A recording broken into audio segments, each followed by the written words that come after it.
Hello and welcome to a slightly different My Cupcake Addiction today, where I'll be showing you how to make this gorgeous giant cupcake for your dog.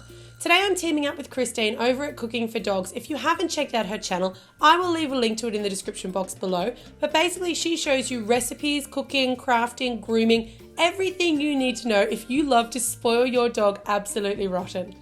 I'm going to show you how to take her gorgeous cupcake recipe and turn it into this very dog-friendly and dog-safe birthday cake, the perfect way to spoil your furry friend on their special day. The things that you'll need to make your giant dog cupcake: I've got a serrated edge knife, an offset spatula and a sharp knife. I've got a spoon and a toothpick, some desiccated coconut in a Ziploc bag. I've got my coloured coconut, which I'll be showing you how to make, a bit of mango and a napkin. I'm using today a Schmakos twirls. It's like a twisted dog chew, but if you can't find these particular ones in your supermarket, just something like one of the stick chicken treats or beef treats that are really commonly available will also work. I've got a dog bone cookie. You can make this or you can buy it. I've got a little bit of dog food. When you're looking for your dog food, try to go with like a nice assortment of colours and also one that's got nice small pieces of dog food, not really big pieces, for a great piñata effect. I'm using a little bit of melted white, either Carob, or you can use some melted yogurt chips. Do not use chocolate because chocolate's not good for dogs. A tiny bit of food colouring, and if you can find natural colours, that's actually even better. Just a little bit better for your dogs, but we're not going to be using too much of it. I've also got a circle cutter, and of course I've got my giant cupcake. The full recipe video for this cupcake and also for its matching carob banana frosting are going to be over on the Cooking for Dogs channel, so I'm going to link to both those recipes in the description box below. Of course, like anything, you want to make sure that you're serving this cake in moderation. You wouldn't eat an entire giant cupcake by yourself, so don't feed your dog an entire giant cupcake in the one sitting. I'm also using some Schmakos straps, so I guess these are like the meat tasting equivalent of a space food stick, and they're really widely available in a lot of different brands. I've also got a cake board. You don't have to use a cake board. You can serve this in a dog bowl, on a regular plate, whatever you like. If you think this is a really cool and unique way to spoil your dog, I would love it if you'd give it a like, give it a share, and let me know in the comments below. I'm always trying to come up with new things on My Cupcake Addiction, so when Cooking for Dogs approached me for this collaboration, I thought what a fabulous way to bring you guys something that I'm pretty sure you won't have already seen. So let's get started.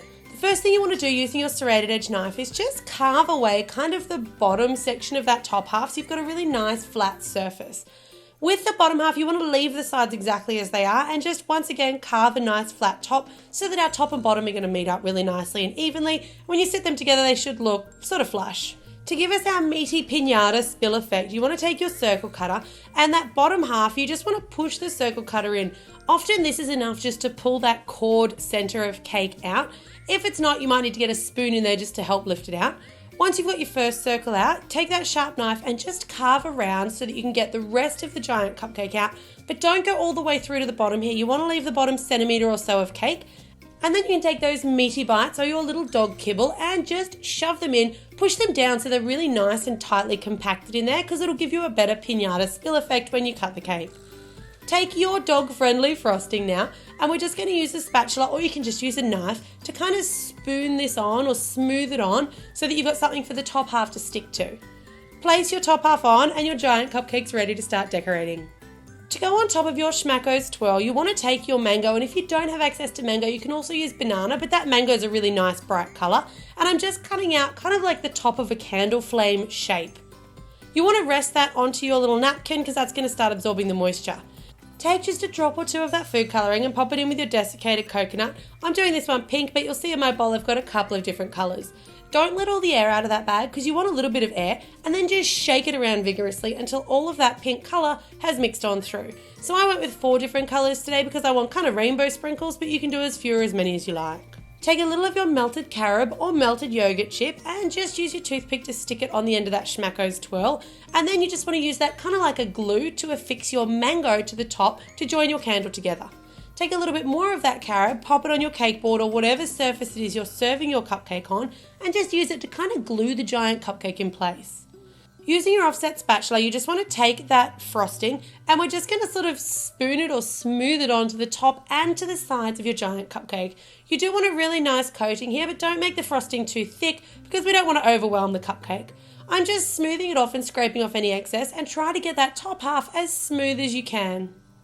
Taking your dog food straps now, you just want to see how high your cupcake is, and every cupcake's going to be slightly different, so just hold the strap up to the sides and just measure about where you can see the base meeting the top and cut it off so that you've got them all about the same length. I like to use one as a bit of a measuring stick and then cut a whole bunch of them so that I don't have to keep on measuring. Gently push your Schmakos strap onto the side of your cupcake, and the stick from the frosting should be enough just to hold it in place. You want to go all the way around the base of your giant cupcake, and these Schmakos straps are really just going to look like a nice big dog-friendly cupcake case or patty pan. When you get to the last one, you might just need to trim off a piece to shape. So you can see here I've got a bit of a V. Just trim one of your last straps into shape and then use your hands to push them all in together so they're really nice and even and you're sure that they're stuck to that frosting. A little bit of that coloured coconut on top now, so I'm using a bit of my pink first, and then I'm going to put just an assortment of my other colours to give it that kind of sprinkles effect, but without all the sugar that sprinkles bring. You may need a little tidy up post sprinkling, and then you just finish it off by shoving your Schmakos candle right into the centre of that cupcake, and I added just the little bone with the ribbon on the front of it, which of course I'll be taking off before I serve this to my dog. So there you've got your gorgeous and really, really unique way to spoil your furry friend for his or her next birthday or celebration. Make sure that you head on over to that amazing channel, Cooking for Dogs. I love what they're doing over there. I love that somebody's invented a channel that looks after all of our pets. Make sure you subscribe to Cooking for Dogs. If you're not already, make sure you subscribe to My Cupcake Addiction. And as always, guys, thanks so much for watching.